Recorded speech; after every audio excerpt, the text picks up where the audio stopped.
Guys, hello, and you're very welcome to the new episode of the New Earth Kings podcast. As always, just a reminder, front and center, what our aim collectively going forward is to help 1 million plus men around the world engage powerfully in leading their personal, tribal, local, and or indeed global revolutions. The time is now, and 2020 is definitely a powerful year to be starting that sort of an uprising revolution. Everybody is feeling this.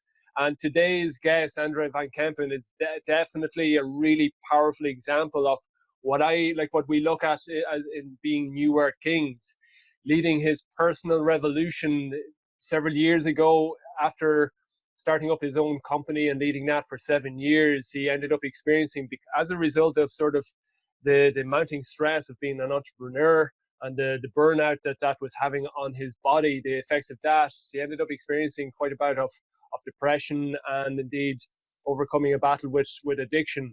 But the definite silver lining to that hero's journey experience, Andre has come out the far side with his beautiful partner, Vesna, to create their Shift Mindful movement. Their aim is before 2030 to have more than a million people engage powerfully in bringing mindfulness principles into their everyday lives, to go beyond this sort of modern matrix of mediocrity sort of cycle of, stress and pushing hard, push, and just the negative effects that's having, to bring a more balanced, mindful, conscientious approach to life, and just as a result to be able to thrive and enjoy life and be more productive and create a more beautiful impact in life. Andre van Kempen, sir, you are very welcome on today. Yes, thanks for the invite, and great for having me. What a beautiful introduction. I think I'm gonna cut it from the video and I'm gonna use it for other things. A nice introduction, and as I said to you before, a lovely jumper. I was fucking really jealous. I said that to Andrew before coming online here. It's like, I'm jealous of the jumper. New Earth Kings need to start wearing freaking jumpers like you have on today, man. It's been a wonderful year for you just going by. Obviously, like we're at the time of recording, we're early January 2020, but 2019, from how I've been following you throughout 2019, Andre, the two things that jump out for me of massive relevance. Well, first and foremost, you're like yourself and Vesta, your work with Shift Mindful in that movement. You won and earned a massive accolade on the world stage. You were voted #2 in the Scale Up My Startup global competition that was effectively judging startups in their capacity and their potentiality to scale up in 2020. It was a massive accolade on a global level to have come in second in that competition. So it was a real powerful indication of just that energy and indeed the potentiality that your movement has to go and really break through in 2020 in a massive way. But also, and here at New Earth Kings, we really celebrate love and celebrating our queens. I believe in the middle of 2019, you also got engaged to Vesna. So congrats on both, sir. Yeah, thanks, man. Talking a little bit about, well, let's go to the most important one of those, getting engaged with Vesna. Talk to us a little bit just about how long were you going out with Vesna, your story together? Yeah, I think it's quite a funny story. It's even quite a short story. It just goes back for 1.5 years. It's quite also connected to the team that we are representing, Mindfulness. It started in Thailand. I came out of a breakup, and I was living in Australia in the time, in Byron Bay. So it was pretty nice. Only old love was dying, and I needed to recapture myself. I think that's also the part when we, I think, connected deeper in the real man circle.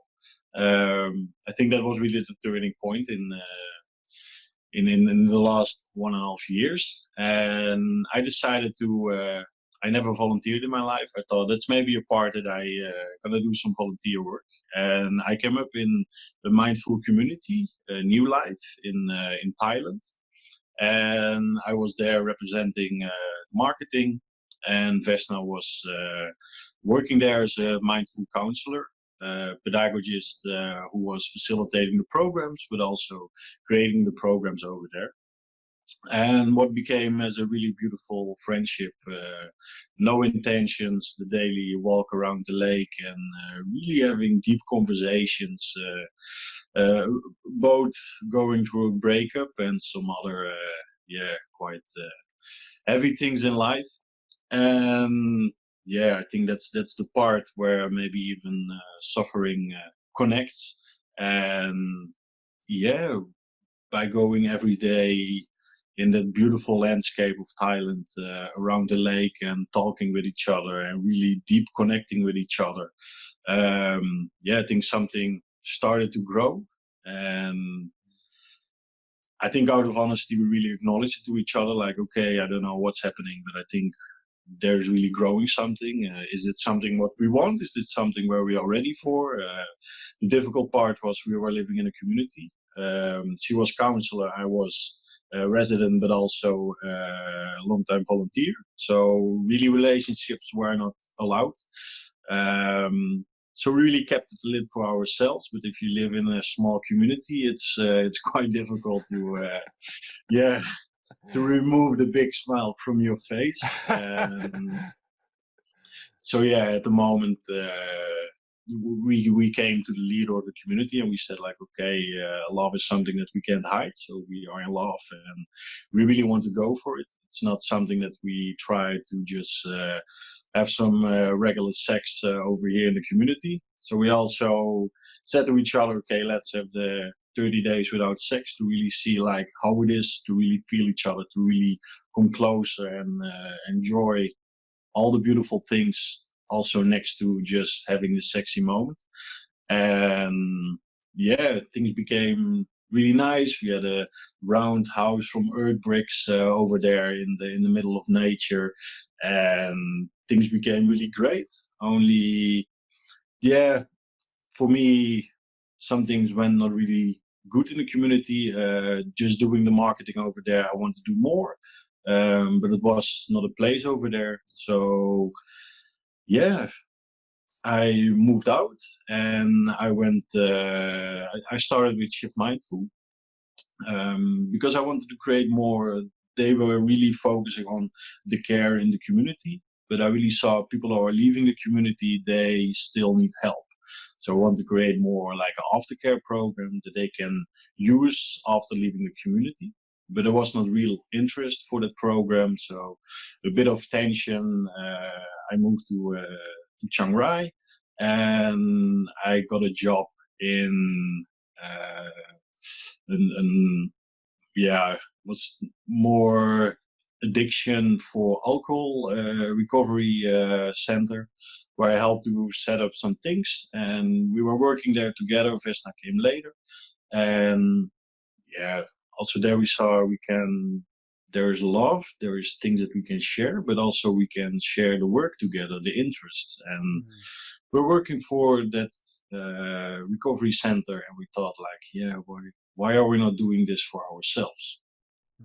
So that was the moment, I think 1 year ago, when we were in Koh Sam Road of Bangkok, totally broke, and a lot of passion, a lot of love, totally crashed room where we were sleeping. And I think that was the flipping point, like, okay, we really need to make a change. Thailand is nice, but we can't sustain here forever, so let's go back. Also problems with the visa. So really clear sign, like, okay, just grab your shit and go back to Europe.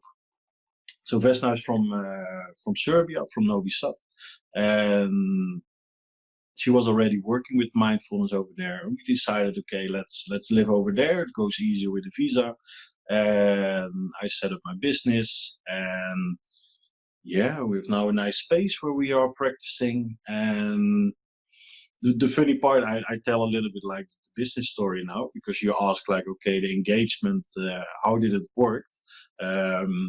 I think I'm a romantic person, but also quite a practical person. And I think it's now, say, half year ago that we went to nature and we thought, okay, let's make a plan. What do we want to do in the next 10 years?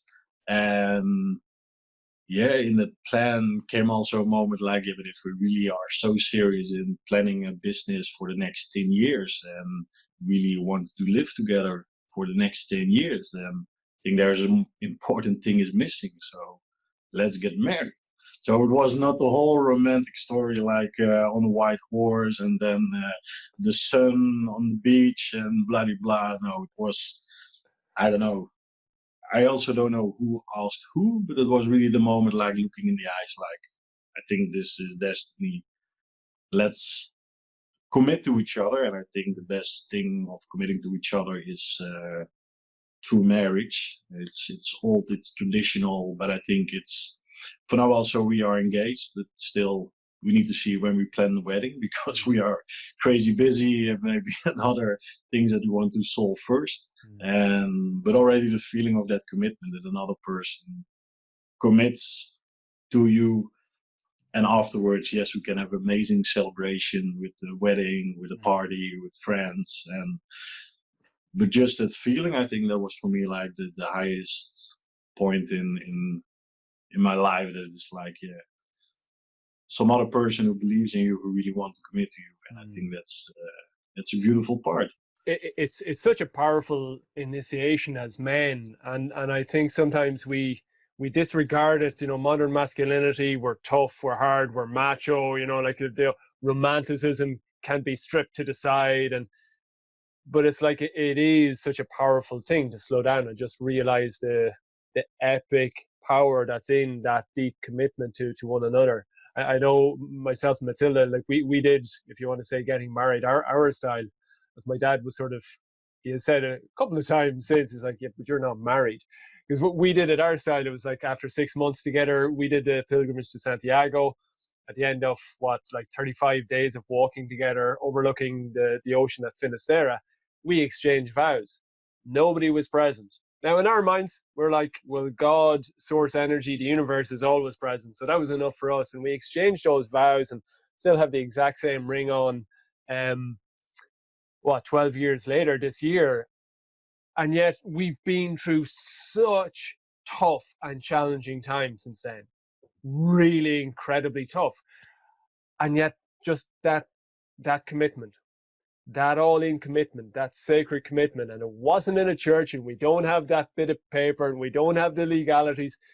Yet it changes you as a man. Did you find that there was a change within you since then? Yeah, I think it's a whole thing that drops from your shoulder. It's like, yeah, I think normally when you're in a relationship, it's a little bit like, okay, is it goes well? Are we continuing? And I think now it's like, okay, there is a big commitment. Of course, it's still work every day, but I think that's also the nicest part about a relationship, that you have every day the opportunity to grow together. And I think we are growing on so many different points together. Um, so yeah, it's a great feeling.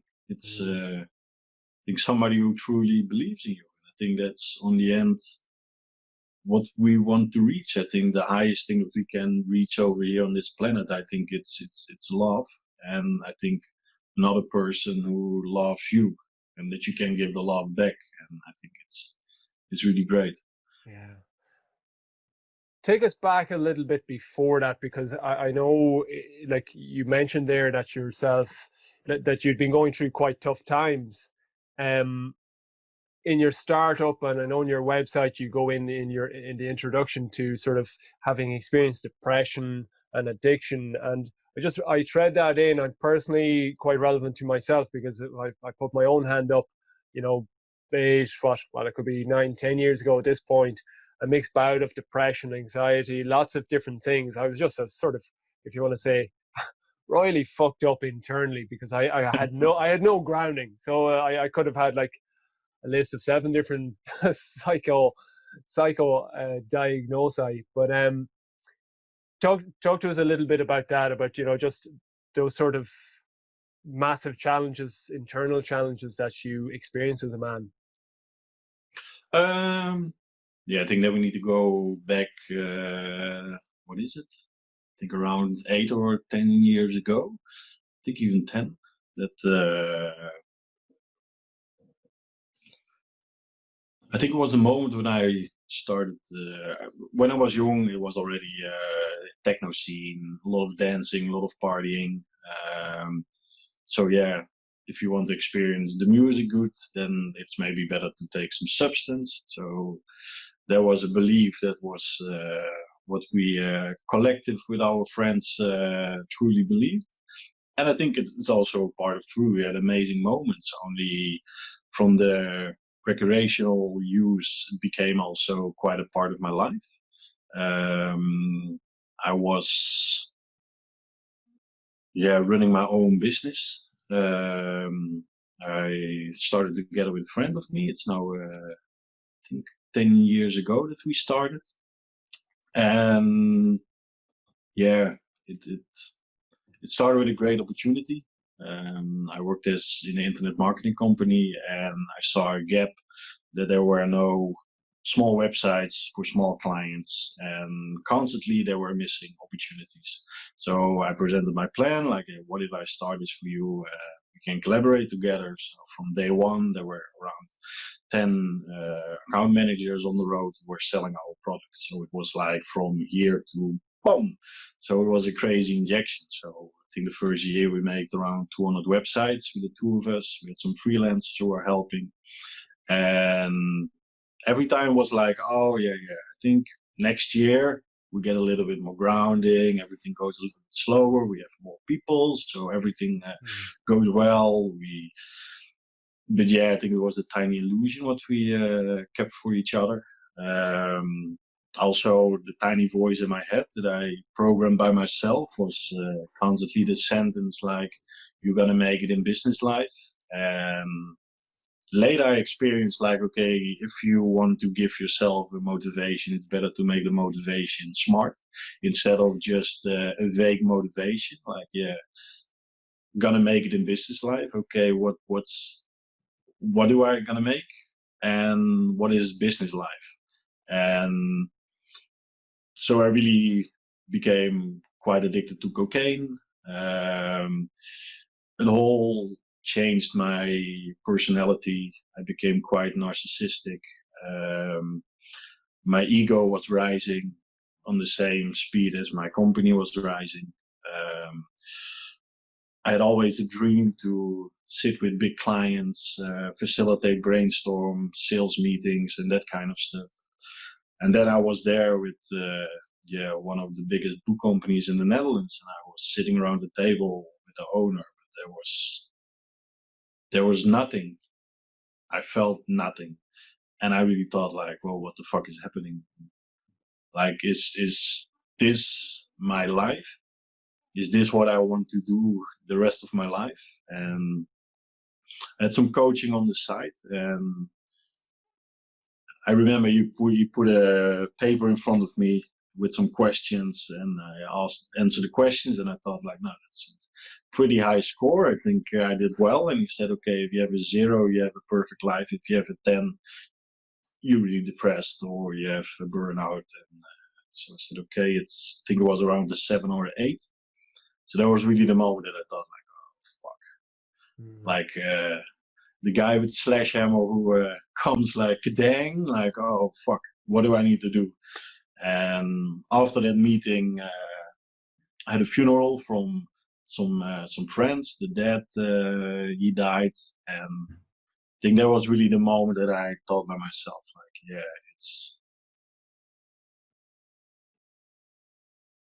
I think that already passed the point of making it in business life. So it was just a vague thing in my head that kept on running, and I pretended always that I was busy, because if you are busy with work, it's accepted addiction. Then it's like, oh, he is again busy. He is doing well. And mostly it was just sitting by myself on the couch, sniffing some cocaine and just feeling miserable and feeling lonely and losing all the connection with my friends. And it was, really, really dark period. And it was funny because it was exactly during the Easter weekend, like on the Friday. Um, it everything went wrong, and then the moment, it was exactly the Eastern story almost that I experienced by myself. And then the moment of the resurrection, I thought, okay, that means I also need to make a change now. And so I talked to a friend and I said, okay, I know that you are in the spirituality, in the yoga, in the meditation. I practiced some meditation by myself, but it was not really good to combine with my addiction.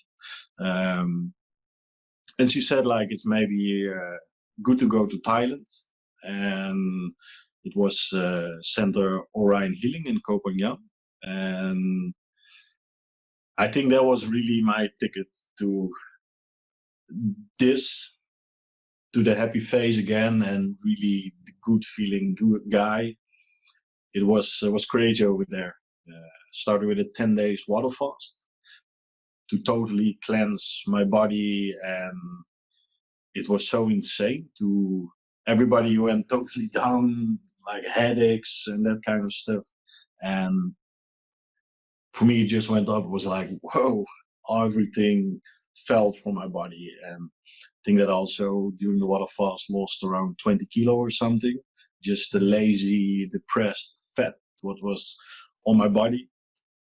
Starting doing yoga, practicing Reiki, to really get back in line with my inner self, with my energy, with the dropping the whole camouflage. And it was crazy to, after I think maybe 10 years, to feel me.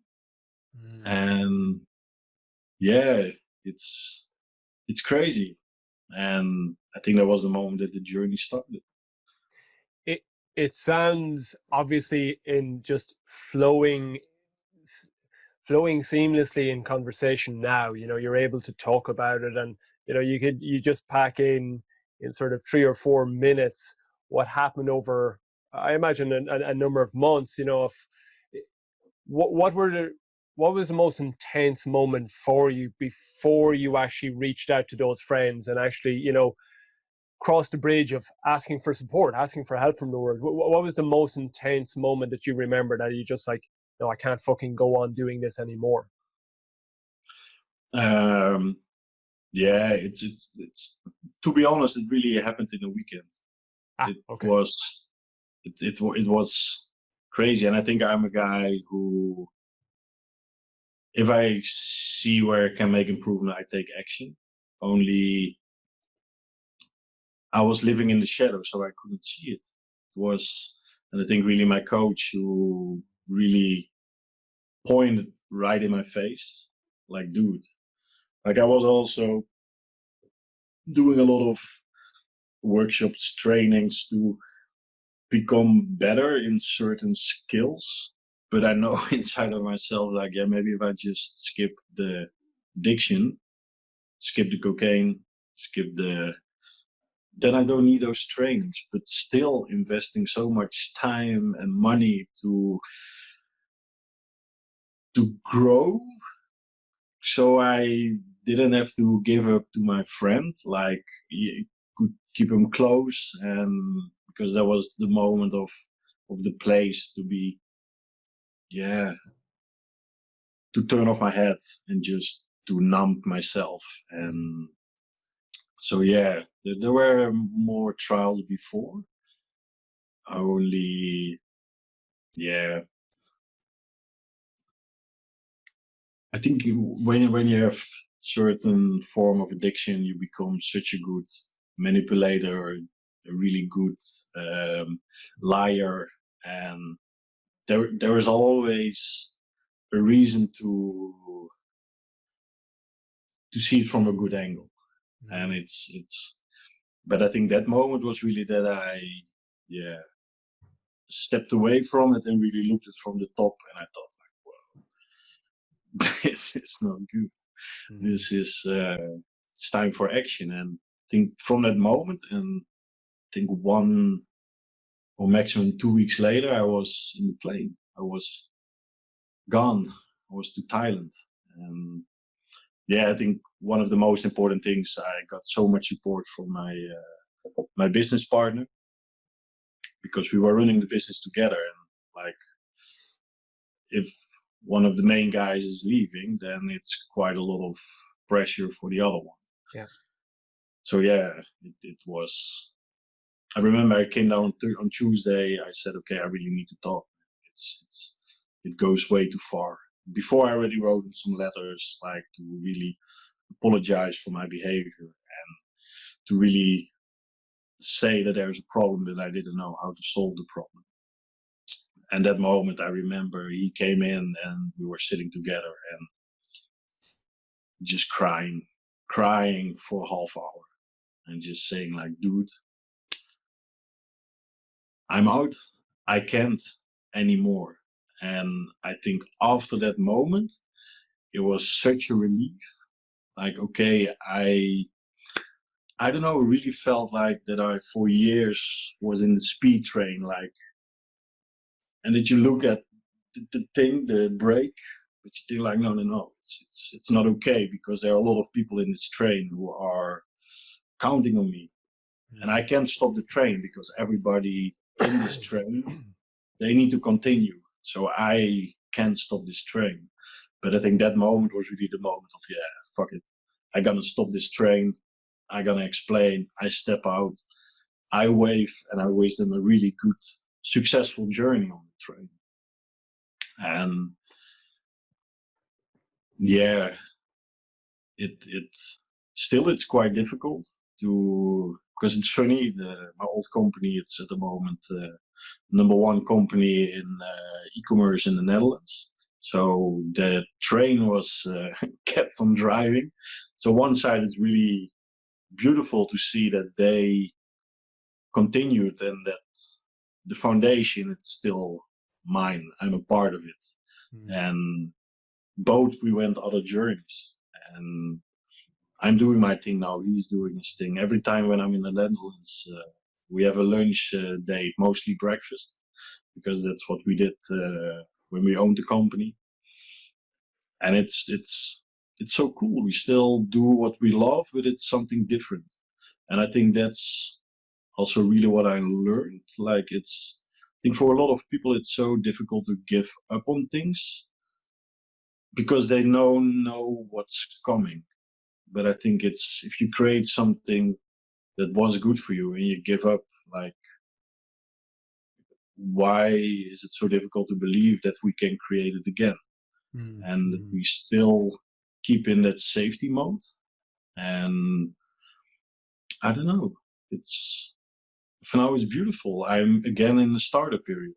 And I think the startup period was the thing that I liked the most, because I can be creative. I can do certain things that I can try, and it's really cool. What emerges for me when you talk about that transition, talking with your partner and sort of moving on, and it's a beautiful metaphor about the train, actually pulling those brakes and saying, no, it's time to get off. What comes to mind is Joseph Campbell, what he said. You used the word sort of resurrection or new life. It's like Campbell always spoke about, there can be no resurrection without a crucifixion. Mm-hmm. And it's understanding that, and it's okay. It's actually a powerful thing, for guys listening in. It's, there is this egoic attachment to, but I have like using your metaphor, this train is going and we cling on and we cling on and we cling on, but sometimes, that was the train for those 10 years, or that 5 years for whatever experience, or 10, or could even be 20 years for whatever a guy's experience he's going through. But, as you say, pulling the brakes, and in Campbell's language, to crucify that part of our story. But crucifixion, I suppose, and I listen to you, it's not actually it's a death of a such for the ego, which there can be attachment and the pain. But like looking at you and like the chapter and chapters after you got off that train, like you're saying there's such a newfound level of creativity, these levels, this new startup. There's a new life. There's a new life about you as a man, and that's what's there for guys once we walk over that bridge. Yeah, for sure. And I think for now, I think the most powerful part, it's really cool how you put it in that metaphor.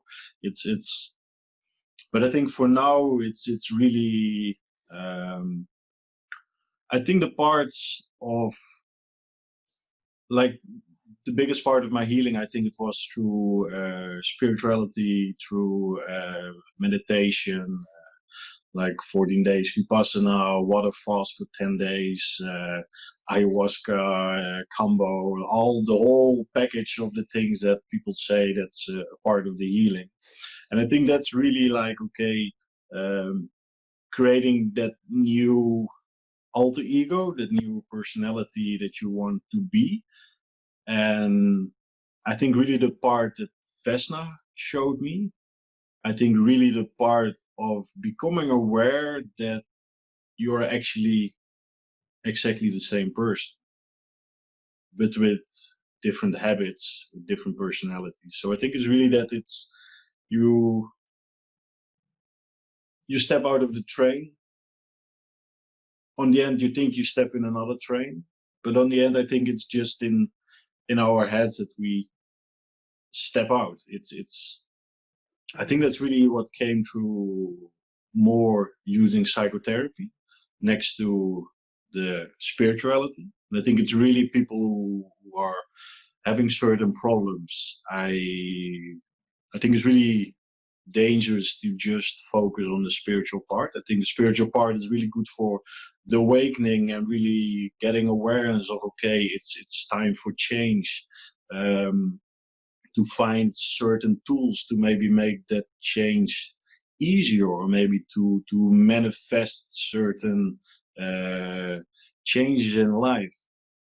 But what we actually do with our methods, it's we really combine it with psychotherapy. It's like, okay, it's nice to be there, like in the spiritual realm, and but I think then you have the certain dangerous part, like people who are coming their spiritual bypass, who are, I think also for me when I was over there, it's like everything is happiness and everything is good, and mostly people are moving to Thailand or Bali, or it's beautiful over there. It's so easy to feel good. It's so easy to eat healthy. It's so easy to smile because all the people are beautiful over there. Everybody has this tan. Everybody is in their best version of themselves. But in that best version, it's often also that they are stepping over their true version.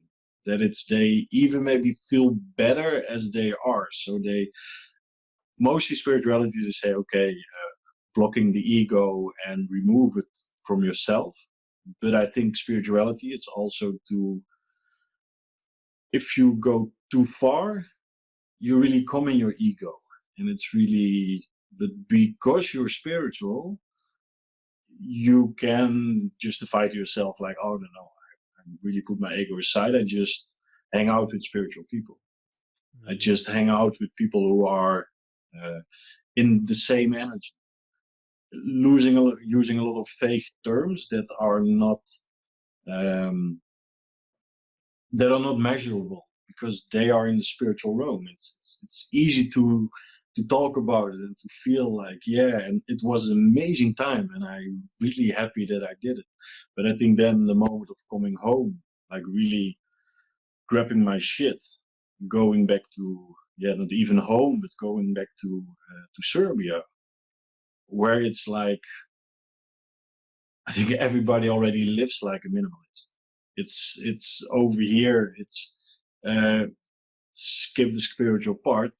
I just need to get my shit together to have enough money to pay my meal, to pay my rent, to that kind of stuff.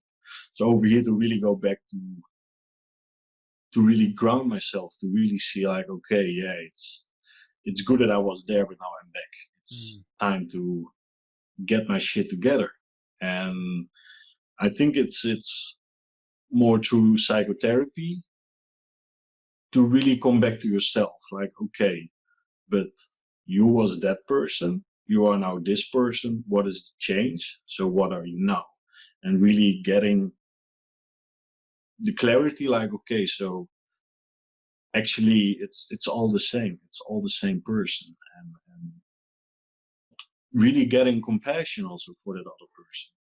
Like, okay, I was an addict. But next to that I was an addict, I also was running a company. I had 10 employees, so I was giving salary to 10 people. So actually I did also something really good. And I think that part of creating the compassion from both person, merge them together, and then that's a crazy feeling to really feel like, okay, so they can become friends, they can learn from each other, and I can accept that I was that other person. And I Yeah, think like that's worth. I resonate quite deeply with what you're saying there, Andre. Which you're, and I know when I came to, it was Tibetan Buddhism and lots of sort of Eastern teachings. Like I think quite a few guys sort of we shift to maybe the different styles. And yeah, like this whole approach to ego is like it's this sort of marauding demon on the shoulder that's always trying to trick you and trip you up, and it's this evil entity that you have to get rid of. That's part of the practice. You meditate, do all these practices to get rid of this, and yet it's part of you. And you know what I've been looking at that really intensely the last year in my own path, where intuitively I never really felt like going against that made sense, because you know when I look back at it, and I wonder, is that just am I connecting the dots correctly from a psychotherapeutic point of view? I never went through psychotherapy, but what I feel has happened in myself, and I'm seeing guys I'm coaching, is like, you know, the ego, what we might say is, you know, that formed as a result to protect us when we were 2, 3, 4, 5, 6, 7, 8, like etc., to survive, to thrive as much as we could, to get through times when we didn't have a system. You know, ignorance was bliss. It got us through when we didn't know better. We maybe our parents didn't know better to educate us how to deal emotionally, psychologically with life and the challenges. And you know, you're taking it up. You're really taking on the task now. But the education system has, by and large, failed to really ground us in modern society with the mechanisms of the mind, how to be happy, how to be healthy. So the ego itself is actually one of the most wonderful aspects of our psyche, because it got us through those challenging moments. So intuitively for me, it's like, fuck, man, like to go against that and to make that the enemy, the part of my psyche that has actually got me to now. Okay, I'm not able to thrive as a result. It is self-limiting to a point, but you know, it got me to here. So to go against it now, that's a real fucking stab in the back to a part of my psyche. And it just didn't make sense to me. It's like, I'm talking like, you know, you look at teachings, it's all about compassion, it's all about acceptance, and yet you end up, by some approaches, you end up attacking the part of you that got you to here. I know. Does that make sense? Is my language just what you're saying about psychotherapy is triggering within me? Does that sort of make any sense from a psychotherapeutic point of view?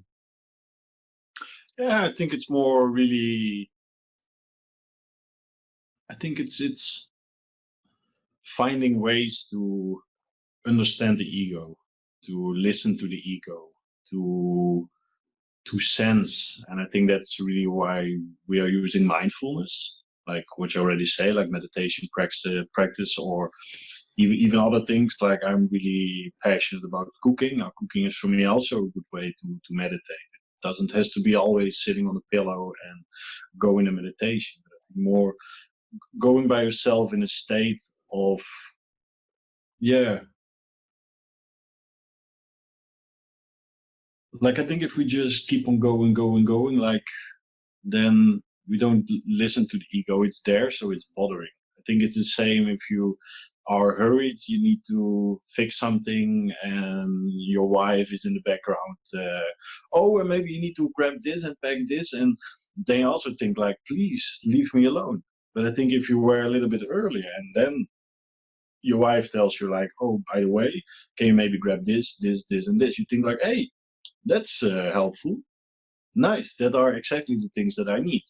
So I think it's really bringing yourself in that state, like with mindfulness, to there's a certain thought, then mostly there's always an action, but really widening that gap between the thought or the sense or the feeling or something that triggers, and then the action that we take, and really widening that gap, that we create a space for conversation with the ego, and maybe even discussion like, okay, but why do you think that's okay? What do I feel by myself? Okay, thanks for the message. Are you going to use it, yes or no? And I think really by creating that playground for yourself, it's really helpful. It's, at least for me, it's really useful to have the space to consider instead of to just keep on going. And I think then the ego can becomes quite a, yeah, then it's better to shut up. But I think if you really like, yeah, why not use it? It's there. So I think they didn't made it for, yeah, maybe let's put something there that's really annoying, so people think like, oh no, what do I need to do with it? So yeah, I think really the combination to try to deliver, like, I think everything starts with mindfulness. People need to become aware. People need to do, I think, not only from themselves, but also creating awareness like towards other people, but also towards nature. And I think when the awareness is there, okay, then we can do the real work. And that's through psychotherapy. Some other approaches that we are using, like theory, tension, stress release. It's through shaking, that you put the body back in past experience, so they really can release the tension, the stress. It's really good to use in companies, but I also, may I jump in there? Did you say yes, shaking? Have for I picked it sure. up correctly? I'm really excited about this because it's just literally in the last two and a half weeks that I just from I was looking online about bioenergetic releases. I've just been getting into that and Osho meditations, but I saw videos about shaking, and Hmm. it's fucking blown my mind open. And I got myself so much into my body by just vigorously shaking my body in all sorts of unpredictable, crazy ass manners for like a minute. I'm actually in my body, and I do it like several times. But is that the shaking you're talking about, or are there Yeah, different it's types? I think on the end it's because of the same reason. It's good to see like when you have a dog or another animal, when they are in a stressful situation, they start to shake. But it's the same when a kid is in a stressful situation. Mostly they are become scared and they start to shake. So that's a certain release system that the body has, to release tension through shaking. Mm. And there are certain exercises that you can do to bring your body to activate certain things in your body to go in that state by yourself. So it can be used just to release stress, but we also work with a doctor who use it also to really release trauma.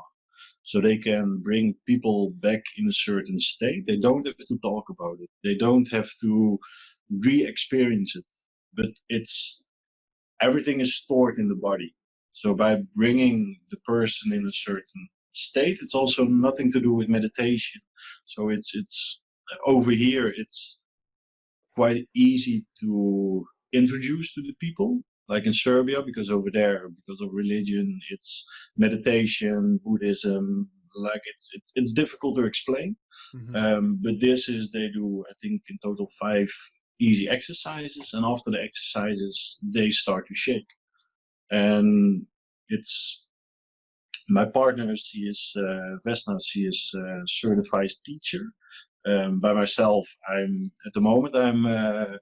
diving into the practice. So it's if you want to know more, soon we have also a whole interview with Vesna on our website, and with the professor, doctor from Norway who comes back to Serbia, where we have a collaboration.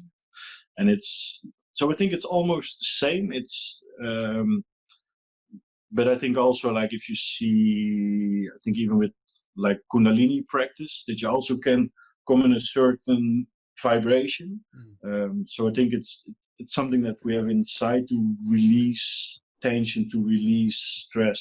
I think it's also sometimes when you're nervous and you're sitting behind a desk and then your leg starts to shake. That are the things, like, it's inside us, but we blocked it. So we also try to do it now with more with kids, because for them it's way easier to activate.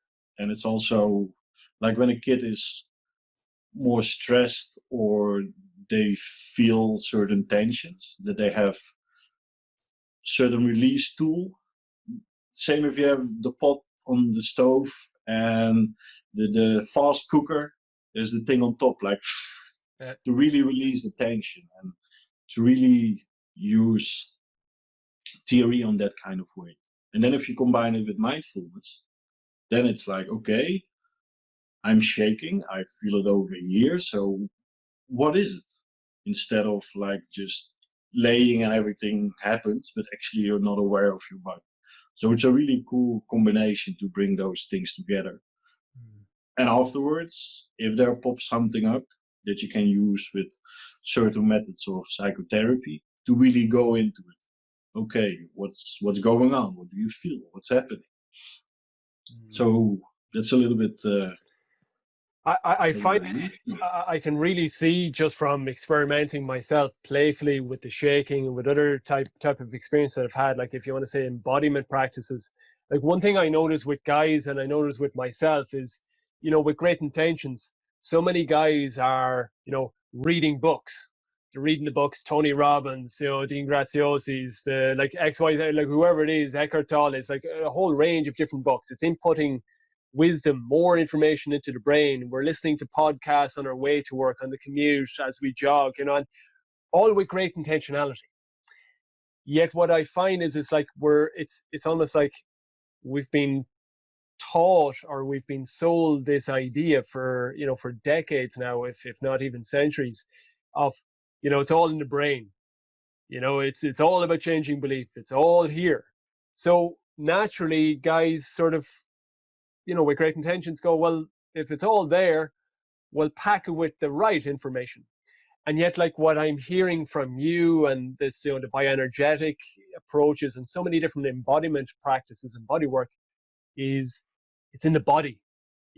I get this feeling that, until guys get out of their head and into their bodies and shake it off and realize that you can't just access it via the head when it's still being stored in the body, that there must be a two-pronged approach.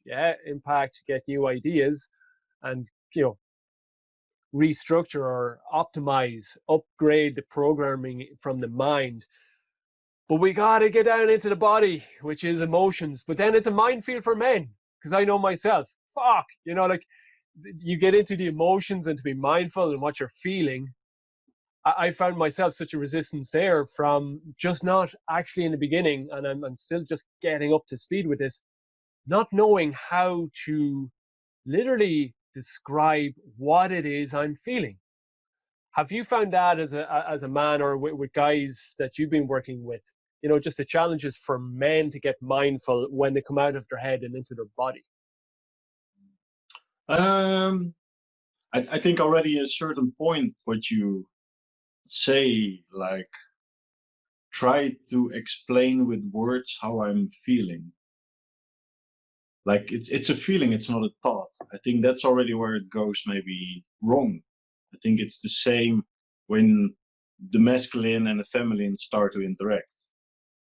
Like it's the feminine is much more from the feeling, the masculine is much more from thoughts, action, and so I think the same like when you start to ask a woman how they feel. By when they are talking, they think about how they feel. It's actually the feeling is already changing during the answering of the question. Mm. So I think it's often, I don't know, I think journaling, it's really a good way, just flowing instead of asking yourself like, okay, how do I feel? Then you really try to make an answer, really to, it's the same, like, okay, if you need to explain to someone a painting, it's it's really difficult. It's there, but you have another interpretation as the other person. Maybe because of past experience, maybe because of other paintings, maybe because of experience, maybe because you aren't painters. Oh, the details, blah blah blah. So I think it's the same with feelings. Like it's so difficult to put it in another context to explain a feeling because it's just the same if you started painting. You have maybe a red, blue, you can mix the colors, and if you mix, like, yeah, you can maybe not explain the color anymore. So I think it's the same when you start to explain the feeling. It's, yeah, okay, we have happiness, we have sadness, we have anger, we have, yeah, I feel a little bit, they maybe use terminology like, I feel depressed. You know, maybe for you, feeling depressed is something totally different than me. Maybe for me, depressed is like closing the windows, dark in my hoodies, and just, or it's maybe like, yeah, I feel depressed, so I go for a walk. So I think it's good to talk about it, but not having expectations. Just try to flow and try to explain to, yeah, I don't know. I think feelings, it's way more like art, like a dance, like what it already tells. It's the feminine. It shapes. It's unexplainable. So I think if you try to explain it, it's you try to hack a code that I think it's impossible. So it's good to talk about it, or maybe even, yeah. But that's maybe the part that the guys are missing. Like I think if you hook another guy and you really feel the guy, I think you don't have to explain how he's feeling. I think you really sense it if you're mindful. You really can experience how another person is feeling. And I think then you get it. Yeah, absolutely. And I think that's part of it. Like, you know, I was listening to Dan Doughty, who's the founder of Everyman, that movement around the world for men's work and men's groups coming together. And like he's just talking about the social isolation. That even though we can have Mm-hmm. a bunch of mates that we go to the sports match, we go out and have a couple of beers with, but there's no true deep connection. Where, Mm-hmm. you know, I've been doing, like, I'm coaching men the last few years, but I've just started getting more into sort of group work, and with the New York Kings, the movement, with Facebook group, etc. So we're just getting live meetups happening, and it's part of one of those. You know, it's like just it was really just going off the cuff. You know, I had no sort of training. It was like, just let's just get a bunch of guys in a room and sort of see what happens. And it was like what spontaneously emerges. I had a certain few ideas, and then other guys that had went to other, you know, sort of retreats and healing journeys, they brought the ideas together. But at the end, you know, just one way we said, okay, guys, there was a small group of us, just for the end, you know, just bring your ideas, what experience you'd like to gift at the end of it. And I remember my thing was, my edge was to look another guy in the eyes and say, I love you. So that was sort of my gift. And one or two of the guys were quite okay with that. And then the other guy, you know, big guy, big, strong Irish man, sort of mid-40s, a wonderful guy. I like the guy, like an absolute heart of love. But he just looked down at me sort of poignantly and said, it's like, I can't say those words. And I get what you're saying there is like, but I hugged him, and you could feel the hug was sort of like a hesitant hug, as in like, is this how am I meant to act? Because it's like one guy with another guy fucking hugging, which I know is sort of around the world, maybe in different cultures, but definitely in Ireland, like there's this, you know, dudes don't do shit like this. It's like, oh, Yeah, like we go out and get fucking hammered drunk, 8 pints of, whatever beer together. That's cool. Shout at the rugby match, football match. But this, no. But I just hugged him and I told him, like, I love you, and hugged him and hugged him. I just held it.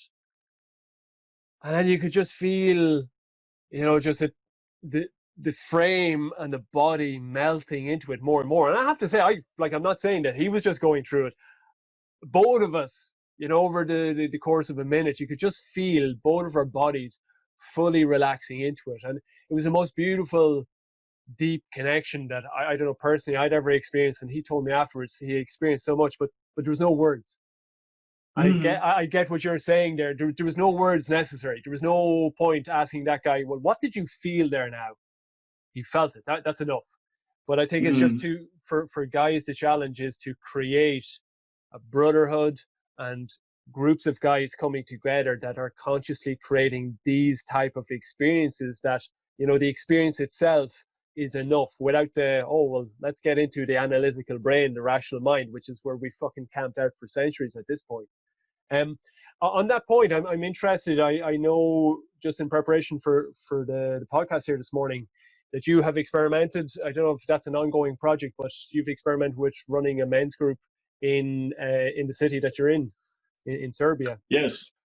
Yeah, it's. I think I give it a try in the beginning of the year or the end of last year. I think this year we really want to move it forward. But over here there is still quite a it's quite a stigma around it, and so we are still searching a little bit for the right wording, like more. I think it becomes more like support group for the modern men, because it's we did it a couple of times, and I think at 4 or 5 guys, and it was really interesting. Also more for myself. I think it's really good for me in this process, still of recovering, to also have some mates around me to just have a little bit safety circle where we can share the things. And over here, it's like, even if you talk about the word masculinity, it's really that they see it like, oh, if you're masculine, you are that strong, tough guy who even maybe still beat up their wife. And so using the terminology of masculinity, it's, yeah, they already thought like, is it a sect or is it something that against marriage and women? Is it so? It's by having the translation over here, because for me the Serbian language. I think this year I will start with the teachings to learn it. So it's quite interesting to bring new concepts over here. So for sure, if it's not this year, then it's next year that we're gonna start it, because it's really, I think it's really needed over here. It's Well, it seems to be, and I know I got caught in that thinking myself, because we see the local situation is needed here, but it's fucking needed. It's needed worldwide, for men. for sure. It's quite just this epidemic that has lasted for, I don't know. I think I don't know where there's an exact pinpoint, but definitely centuries, if not millennia, where we've been disconnected from our emotions, the emotional heritage, and like fuck me, ping. It's like, guys, if you think of when we were boys, we were so driven by emotion. It was crazy. That sexual energy, that emotional energy, that like we were shouting, we were screaming, we were joking, we were laughing, we were climbing trees, we were jumping in. It was like, it was a rip roaring ride. And yet, like next thing, fast forward 25, 30 years later, we're having this conversation together, and obviously we get to the mechanics of it, and like you say, sort of, you break the thought, you widen that gap in the middle, and then you can consciously choose what you're going to do. It's that sort of the foundations maybe of mindfulness, becoming mindfully aware of where we're coming from. And yet so many guys are just so fucking scared shitless of what that gap means, and that gap can be that men's group in your city can be like a first 2 hour coaching conversation with the likes of myself. I know some guys when I just offer that, invite them for a deep coaching conversation, it's free, it's cool, there's nothing to lose. But some of them that maybe haven't any idea what coaching is about, it's like they can go white in the face. Mm-hmm. It's just like, sort of, what the fuck is going to happen in there, and it's just the not knowing is excruciating. Um, what, from your experience, Andre, like, obviously you've been through this. You've been through the more sort of, with the mask on, you put on that facade, you did the masculine thing, you did the business thing, you got carried away with the ego, and like very linear, just, working hard, playing hard, sort of um, a phase of your life that I think sort of represents a lot of how men do it. But you've come out the far side. From your personal experience, and like, if you had guys in front of you now, and you're just starting off a conversation with them, getting them to nudge onto that path, to go beyond that sort of trapped, imprisoned sort of, no, I can't feel emotions and I'm scared shitless to take the first step. What is it that you would say to these guys?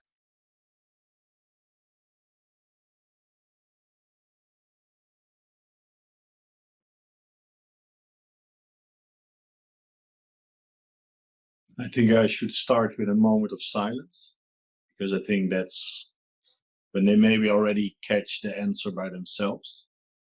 And yeah, I don't know. It's like, I know by myself, it's so difficult to step outside when you're not ready yet. I think it's also, yeah, I think for you also as a coach, it's impossible to coach someone who is not ready for coaching.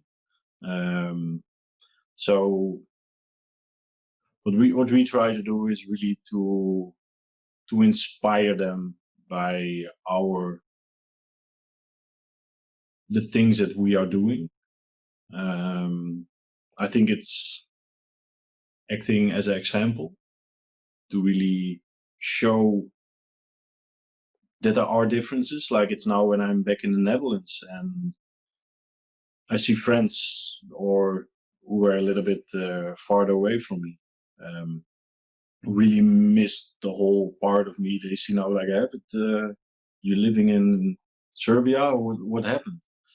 And some people are opening up and they're really interested, like, okay, whoa, yeah. And then they start to talk a bit about their own challenges and issues. And I think then it's more the moment of, yeah, really empower them to try at least something. And I think it can start with just having a tiny walk every day. Or by myself, I have a dog, Barney, and I think that's for me. Every morning I go for a walk with him. It's like it's my moment. I walk to the coffee shop. I have a nice coffee over there, and then I walk. I listen to inspiring podcast, and that's for me the moment of, yeah, me. It's my moment. Nobody gets it, and I think I can really recommend them to don't come up with excuse like, oh, but I don't have the time for it. You then just wake up 30 minutes earlier. It's like, it's not a big deal, and use that slot of 30 minutes just to, I think, to process, to just be. If you don't have a dog, then just go by yourself for a walk. Have a nice, yeah, I think nature, it's a really good first step. So yeah, no deep methods or inspirations. I think it's just create a gap to just have your moment. And I think then there are things popping up by maybe listening to different podcasts, Maybe this podcast can already inspire one person. I'm happy. Mm. Even if we inspire nobody, I think we gave each other something. So I think it's really positive. And I think that's, that's how we need to start. Yeah. I like the returning to nature. It is so simple, really. You know, it seems so complicated. I know returning to nature, when I go to myself, the rewind button to 9.5, 10 years ago, when I was really in the depth of the inner confusion and turmoil, you know, the thing that kept me sane, the foundation under my feet, was bringing the two dogs we had at the time, out for their pee break at night before we'd, like, they were house dogs, before they come in. And I remember I just intuitively, I wasn't very much consciously at that time into, okay, there's Mark's time, you know. Quite, you know, how I create my sacred gaps of time now, where it's just unapologetically for me. But back then, I wasn't aware that that was Mark time, and yet, you know, I'd say to Matilda, it's like, oh, no, no, no, no, you stay in. Like, it was sort of, I was doing her a favor. But what it really was my just being saying, fuck, like, you need to get outside. If you don't get outside for those 10 or 15 minutes, and it was simply just staring at the stars. We were in Italy at the time, not in Ireland, so you could actually see the stars most nights without freaking clouds. Just staring down on Florence City. It was a beautiful place where we were at in Italy at the time, and up at the stars. And some some nights deep in thought, other nights just empty of thought. But it really was such a foundation to just get me more grounded with being me. So I do deeply resonate with that, the simplicity of it. It doesn't have to be rocket science. Just getting out for a walk. Everybody has a river, a park in a city. You know, get to the mountains maybe weekends, or maybe you're in the mountains, or you just get into nature. It can be profoundly more simple than that. Andre, I'm just curious going forward. I know you yourself and Vesna were invited into the university, I believe, there locally. Was it to the philosophy faculty? And you were talking about sort of online education going forward, or just multiple different ways, new innovations in education, how to educate people. Um, what ways are you going about educating people with Shift Mindfulness going forward, Shift Mindful going forward, to create a system whereby they can turn up to the workshops, but that they have the adequate support, you know, to bring it home? What are the new ways that new opportunities for education going forward? Yeah, we were on university. It's where Vesna studied. She has a master's in pedagogy, so that's really the creating of education programs and how to really integrate the learning material or the the learning methods. So that's really funny. That really comes together. Like for me, my background is in IT and more the commercialized way of IT, like creating e-commerce solutions. And I did a lot of design, usability expert, and that kind of background. So it's really cool when it comes together with somebody who really has the know-how of how to create a program, because there are at the moment tons of e-learning modules that you can join for free, paid, cheap, expensive, way too expensive. So I think it's quite a competitive market. And what we really try to do is to keep the personal connection, because I think it's like we combine it, we call it by ourselves more mental wealth, what we are offering. So it's not really mental health, like we are not certified psychotherapists, counselors, but we work together with, this year we want to grow a team with certain experts. And But we have our own methods. We have a 8-week mindfulness based program. It's more for releasing stress, and so it's an 8-week program. You get some things up front. Then every week there is a live meeting. We have the program online, but also offline in the space. And Vesna was quite skeptical about online learning because she thinks like you really removed personal connection. And so we were sitting together and we thought, okay, how can we keep the personal connection, but still, even using the moments that we are with our practitioners, that we can go deeper. Because often it's when you are in the classroom, the speed of the learning goes on the speed from the one who get it. You know what I mean. And so we thought, what if we give them the knowledge up front so they can do it on their own speed? Like maybe someone watches videos once and he thinks like, oh, I got it. But maybe other people, maybe they need to watch it twice or 3 times before they really get it. So they can do it before the live meeting. So we give them a part of personal responsibility that they need to learn the method by themselves. And we integrate daily exercises that they can join. They can log it on the platform that we created. So there are formal and non-formal exercises. And then there is once a week is a live meeting where we really bring everything together and more create a safe space where we can share, where we can sometimes give a little bit more deeper explanation if things are not clear. And by using it in this way, we experience that we go way deeper and to create such more powerful connection during those live sessions.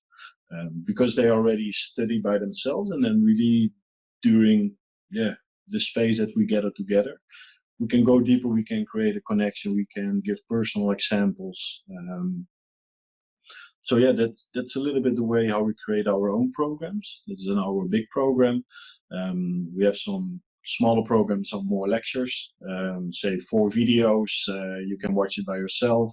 There are some exercises, some meditations. It's more for the introduction, maybe for a person who wants to start to say like, hey, check it out. It's interesting.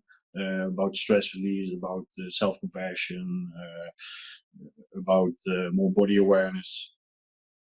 And the part where we are working on now, it's there are a lot of experts in the field of mental health who have tons of knowledge, but they find it really difficult to,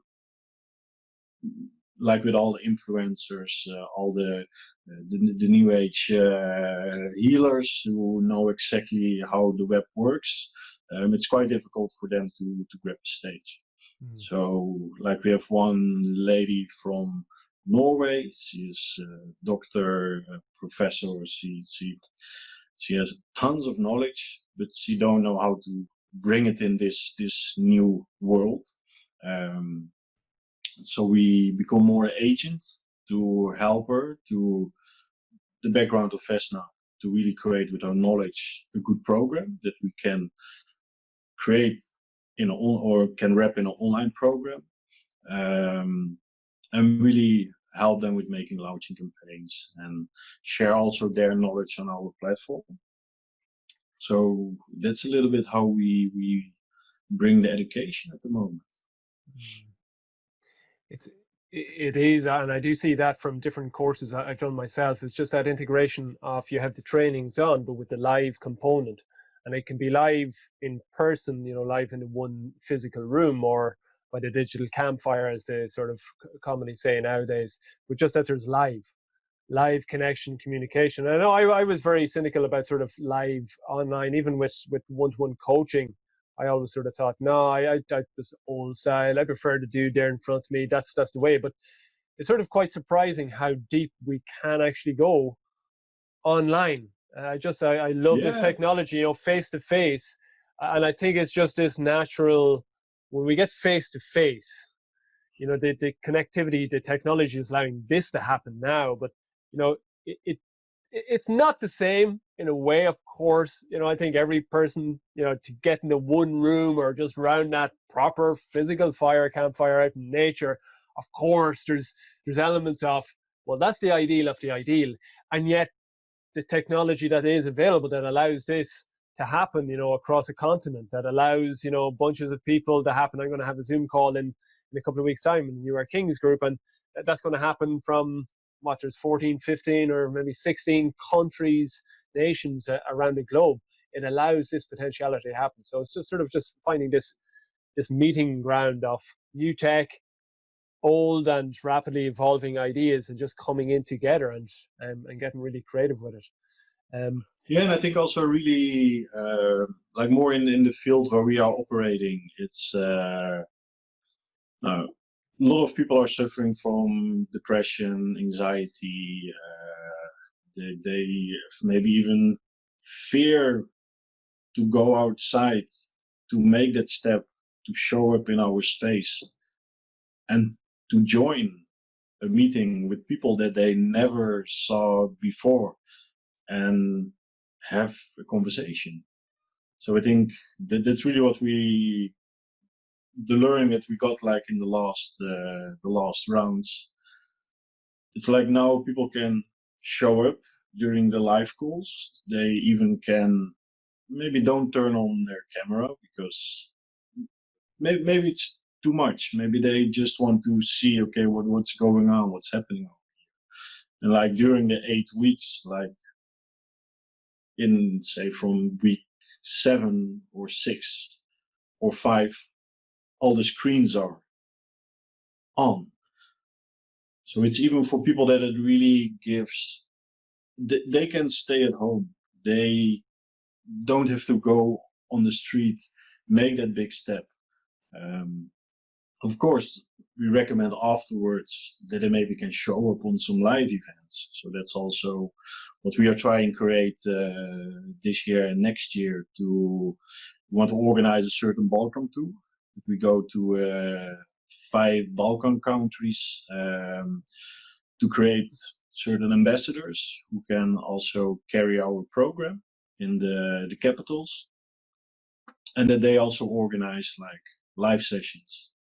So you can choose, I go to the live session online, or I go to the live session in a certain space. In those, that it doesn't really goes around the topic of the education, but it's more like a safe space where you can show up and share with like-minded people who are also joining the program. So in that way, for us, it's possible to scale our personal connection. And for them, it's maybe they have already like a space where they give a workshop or psychotherapy, or maybe a youth honk or something like that. But that they also can facilitate the program. So yeah, that's where we are working on now. So there's a lot of work to do, but I think that's really what we want to create, that it becomes a sustainable program, and that we can enroll it in different cities. Even say maybe in 5 years that it becomes more franchise, so that it really becomes sustainable on itself. Like that we also working on more certifications, so that we also can give teacher programs, so that we can educate, that they can educate people in our programs. So it's there's a lot to do, but I think yeah, why not? Why not? Exactly. It's exciting. I think you're sort of naturally flowing into one of the questions I ask at the end. What's the 10-year vision? I know at the beginning and on your website it's 1 million people, but I think you're giving sort of the grassroots, the roots of where it's going to happen. It's just bit by bit, just get more people on board. I suppose it's the power of synergy. You can't do it alone. Revolutions doesn't happen alone, and I think for myself, I am personally highly relevant with this, with the New York Kings movement. But I bring it on and I invite guys listening in. So often as men we've been conditioned that you must do it alone. There's the lone wolf. The lone wolf is the powerful dude. You know, like you do your family shit alone, you run your business alone, you fucking like you. It's just all alone. And yet, you know, it wasn't Gandhi that liberated India. It was No, I 300. think It was 300 million. yeah, I think the revolution starts with one person, but I think that's not where it ends. I think um, th- like that's for me really interesting that I have a lot of strategical knowledge from the background when I was running my company. Um, we were also running our company on the holacracy principles. So it's normally in a company like you have a pyramid. Like on the top there is the glass tower with the owner, and he makes all the decision, even if he's totally not involved in the things. But he needs to make them. But also people expect that he makes them, and so they don't have to take responsibility. And on the end, they can complain. So that's a little bit like the normal structure of a company. With holacracy is you have different circles, and every circle takes their own responsibility, but also gets their own responsibility. So that's also really how we want to create it. Like it's the same. Like if we have some certain experts, like okay, they can create their own circle. We can facilitate them and give them all the tools that they are needing. If they stick to certain rules that we create together with our partners, they have the freedom to do their own things, because maybe one is a body worker who maybe wants to do other things than the one who is a psychotherapist, or maybe um, certain companies who want to join in the process. So to really make it like more organic, instead of that it's like, okay, I'm on a mission and that's where I go. No, it's I have an ID and please join me. Your expertise is in the field of I don't know. I have zero knowledge about it. So please take your responsibility, join us, and let's collaborate. So that's it's for a lot of people difficult to get it. Really, if they work for someone, they think like, oh yeah, I'm working for you, instead of like becoming your own entrepreneur inside of my vision. And if you put your vision in it, then it's our vision. Just yeah, try to find some collaboration so we really can make it work. And in that way there is less investment needed. There is everybody is doing it for their own goals, but to reach your own goals you need to collaborate in the collective goals. So it's yeah, if it works in that way, I think then it's really something that we can create and that it's really becomes sustainable. So for me, if I need to answer the question like in the next 10 years, hopefully I can create an organism that facilitates my dream, where other people also can yeah, drop in their own dreams, their own visions, and on the end that we can inspire at least 1 million people to actively work on their mental wealth. I love the term mental wealth, by the way. um, what it reminds me of is Simon Sinek's the famous TED talk, Start With Why. You know, when he said about Martin Luther King, you know, what was 100 or no, I think 250,000 people turned up in Washington, D.C. for his I Have a Dream speech. But what Simon was saying is like they didn't turn up for Martin Luther King. They turned up for them. Mm-hmm. You know, and I'm hearing that in how you're structuring your movement, your company. Just, you know, it's an organism, and it's very inspiring. And it's the second time in the last week, because I did another podcast with Fred Giles, a pastor from the States, and he was saying the exact same thing. He was like, go from a triangle into a circle. So it's the second time that, Mm-hmm. and it's really having a deep impact on myself, and indeed for guys listening in. It's the old triangle of the authority at the top, which we've all been through, and it's a sort of a shame inducing system where there's an authority. You know, school was an authority, somebody at the top. Healthcare system, somebody was an authority, the doctor, you know, the surgeon at the top. And you go like parenting, at the top, at the top, at the top. We get out from the fucking end, and we just, of course, unwittingly, we just recreate the exact same thing. But the greatest power is, individually just coming together, as you say, an organism. And you are kings, I think, with that idea of the organism. The new earth, whatever words people, new era, Kevin Orrows was calling it. It's the organism of humanity, organism of life on earth. It's when every person just wakens to their fullest thing and plays their music. It'd be fucking beautiful. Yeah, and I think like one really important thing that we first need to gain is, if we want to create certain things, like we need to create compassion for each other. We need to take responsibility, but also accountability, our personal responsibility, because it's maybe like there are still a lot of pyramids because it's also easy. Like, okay, yeah, but he tells me that, and then there is a team leader and there's some other things. And I think it's really, people need to have more like the entrepreneurial spirit. Like, I think if they are just want to work for someone, I think those are good to have in the circle. I think then it's still that they are, maybe it's even maybe tiny pyramids inside of each other, because I think when it's really a circle that everybody just swims around, I think then we are almost, if you see an organism in the body, it's all round and it knows exactly what to do. And I think we are not programmed like computers. I think we have also other things that maybe, I think we need to have certain leadership, somebody who inspires, maybe not just say what you need to do, but we experience really when it's really that everybody has his own responsibility, blah, blah, blah, and it's just a circle and it's almost nothing gets done. There really needs to be one on top or one in the middle.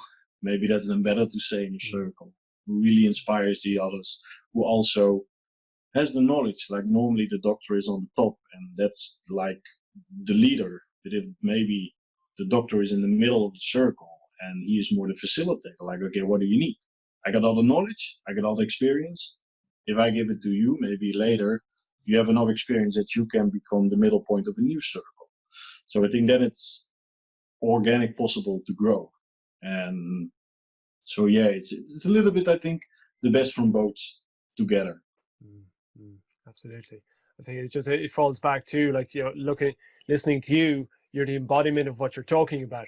And that's the importance for leadership, like the top down. It's not just, the old style was, well, if you got to the point of being boss or leader, just by power of your position, you had positional authority. You could just tell people what to do and they had to do it, or there were penalties for them. But, like, the new shift, the new paradigm is, this circle, Andre van Kempen, Vesna, they embody this vision, and, like, that's the new leadership. It's by the embodiment of it that inspires people to come into their fullest power. So I'm picking that up from you. Deeply inspiring. Yeah, and I think it's also like from our side, if we really want to make this sustainable, I think we also need to give up on certain fears and arrogance, and because we want to create a safe space that somebody else can become empowered to create their own circle, to create their own part of DNA inside of our bigger picture. And yeah, maybe he goes another direction, so maybe he creates his own way.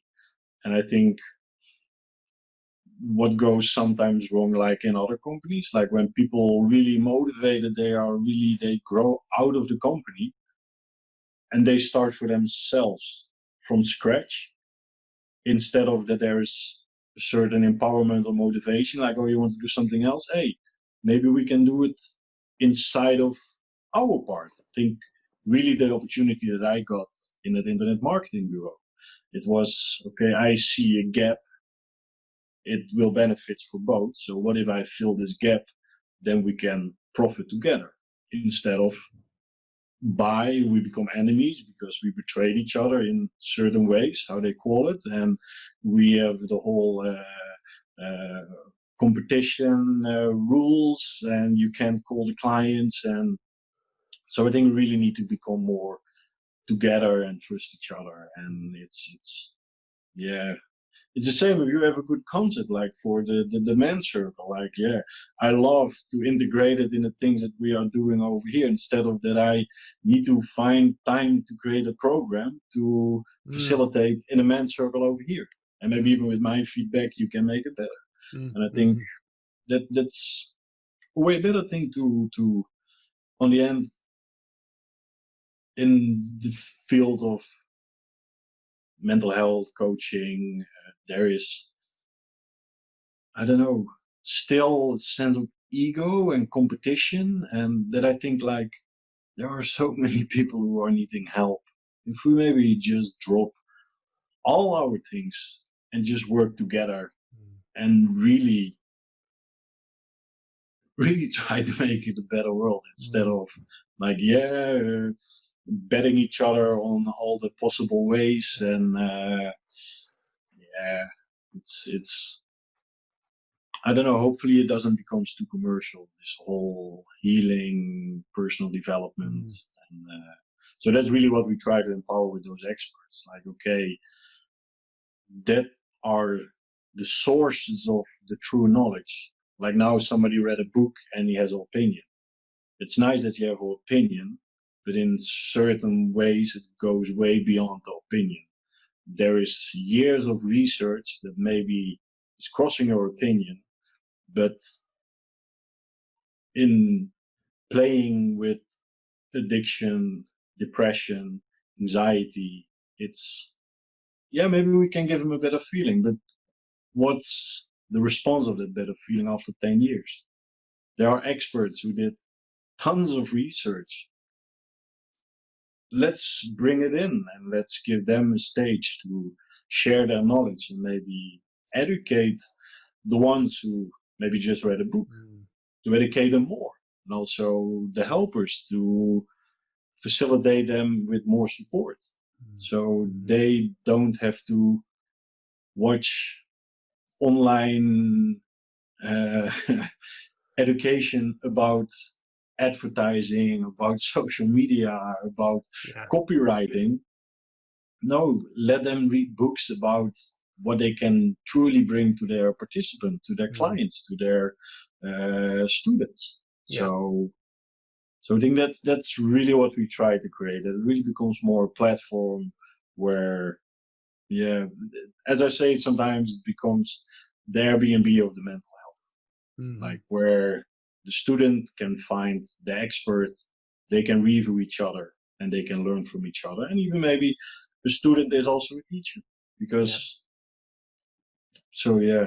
Yeah, it's and like I like that with the umbrella of the organism. It's like not everybody has to learn. You don't have to reinvent the wheel. And I know how lonely that can be. Is where you're just faced with the whole technology aspect of it. That's the part that has had me procrastinating for so many years and taking little tiny baby steps, but sort of failing because I didn't get the adequate support. But there's such a power there where there's an organism of your movement, and there's lots of different movements. I have similar ideas here with New York Kings, where sort of do the trailblazing run, figure out, do the learning, and say, hey guys, you can get up to speed here. You don't have to do that 5 years, 10 years, 2 years of pain and effort. Just live, camp out in your genius zone. Shine your light bright. Fucking come in, shine bright. There's your genius zone. It's not marketing. You don't have to fucking do like 10 online courses. Marketing, you don't like it. You don't like, that's not your thing. And I know myself is very much a thing. So it's very core of New York Kings is just like that thing of just allowing people to shine bright at what they were born to shine bright at. Let the marketers shine bright at the marketers. Let the web designers shine bright at the web design. And let but fucking shine bright at psychotherapy or shine bright at whatever. So I do believe it's a very, very powerful format that you're building and evolving in there. And it's just so impressive that you've got up to this speed in such a relatively short period of time. And I think anybody listening in, it's only exciting, with your potentiality of what you've created thus far, what yourself and Vesna are looking forward with Shift Mindful going forward. It's exciting times ahead. So looking forward to talking with you. Well, it's going to be many times between now and then, but looking back in 2030, it's going to be a wonderful party time for everybody that has been touched and moved by your work and movement. Yeah, we are really curious. How are we gonna do the brainstorm for what are we gonna do the rest of the year? So yeah, it's I think that's really nice. Like what you said about the scaling up. I really can highly recommend that method. It's they also wrote a book, Scaling Up, and it's yeah, four easy parts. Like it's the strategy, people, execution, and cash, and all the four steps together creates like how you can make a plan for the next 10 years, the next year, the next half year, the next 3 months, the next month, and certain ways to also keep the people accountable for it, yourself accountable. So yeah, the price was that we can do it again now. So we did it last year, and now we're gonna do it again. So yeah, it's good to have some good support on the side. Brilliant, brilliant. That's the key thing for this podcast about men is reach out, guys, and get the support. Look at Andre, look at Vesna, what they're creating. It's possible when you get the support. Andre, I just want to say thank you. We've come to the end. I'd rock on. I like with every single guy that comes. I'd rock on for another 90 minutes in a breeze. But respectful of time and respectful of guys listening in. We've jam-packed so much. I just want to say thank you very much on behalf of New Earth Kings podcast, but and everybody listening in, all the guys listening in. Before we go, where can guys that have been impacted by you, that are deeply inspired by your vision, where can they find you online and your work? They can find it on Shift Mindful, and it's mostly at the moment we are active on Facebook. Shiftmindful.com. They see the outline of our concept, and hopefully next month we're gonna release our new version of our platform, where we also sell more the mini courses, where we're gonna show much more around the experts where we are working with. We are still a little bit like, so we focus at the moment more on the Balkan, because I think there's a lot of need and there is, almost no competition. So that means also there's almost no help. So it's first focus that we implemented over here. So I'm not sure when we start to share more the online learning in English. At the moment, it's in Serbian language, but we have some master classes with Hans about conflict resolution with kids and teens. He comes to Novi Sad in March. We also will record it and we will broadcast it on the platform. They are mastering now a course with Tina from Slovenia. It's a neuroscientist who also works with kids. And I think soon with Zorica, the doctor and theory trainer. Hopefully in a month that we start the recordings with her. So yeah, a lot of excitement and a lot of things to do. So and definitely my one call out to any guys listening in that have incredible impulses to connect in, because the Shift Mindful movement, it's Balkans at the moment, but it's much bigger than that. The feel is that I'm getting, and I think the number 2 in that competition is, this is a rocket that's gonna skyrocket in so many ways globally. It's so powerfully what you guys are creating. So connect in, get behind the movement. It's a wonderful movement. Andre, thank you so much for coming on today. Deeply appreciate it. And sure, let's touch base. I have a feeling that I'll be inviting you back on in a couple of years' time to just touch base and see where your movement has went. But for today, thank you so much for coming on. Yeah, for sure, man. Appreciate it. It was really nice talking with you, and yeah, also really curious where your movement is going. If you have some cool programs for Men's Circle, then please share so I can spread it also over here in the Balkan. Wonderful. Thank you for that, sir. Guys, that's been the new episode today with Andre van Kempen and his Shift Mindful movement. And, you know, just to crystallize in my own words what we're showing up, I can't jam pack 90 minutes of absolute inspiration in, but like what I'm picking up from Andre is like, well, the big thing there that was coming out throughout the thread of it all is his greatest shifts, his greatest breakthroughs all came from reaching out for support, reaching out to his partner, just getting that support and being vulnerable, being willing to have that, you know, sweaty 5-10 minute conversation. And, you know, the result of those conversations of being vulnerable is no, we don't die, we don't crumble like we sort of can feel on the inside. We reach a new foundation, we reach a new ground. And as Andres says, is, you know, and he's such a powerful embodiment of is, you know, it's okay to be on a train in life and look around and go, oh, this train is not going where my soul plans to go. That is okay. And as Andre says, you know, like by yourself or get support, talk with a mate, talk with a coach, you know, do whatever it takes to just be able to reach that hand up and just pull the brakes and say, thank you to everybody on the train. You know, adios amigos, enjoy your journey where you're going. But I'll now take my steps and take the steps, do whatever it takes to talk, psychotherapy, whatever healing, whatever journey feels right to you. Let it be driven by your soul. And just look at what Andre and his beautiful wife Vesna are leading and are creating. Your impact in the world is massively valuable. You have a dream. Every guy has a dream, has a revolutionary idea like Andre. And, you know, like living and dying without regret, that's very front and foremost about New Earth Kings.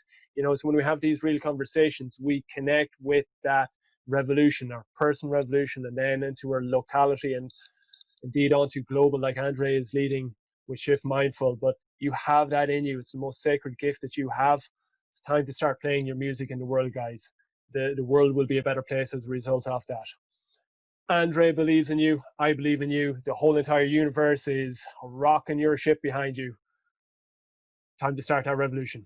Guys, love you lots. 2020, it's a crazy, powerful year. So you can or crash yourself or you can raise yourself. So I think it's... we're on the breakthrough moment. Yeah, yes, definitely. It's a really powerful year. Now is the time, guys. Absolutely. Sing that home. Andre, thank you, sir. And thank you guys for listening in.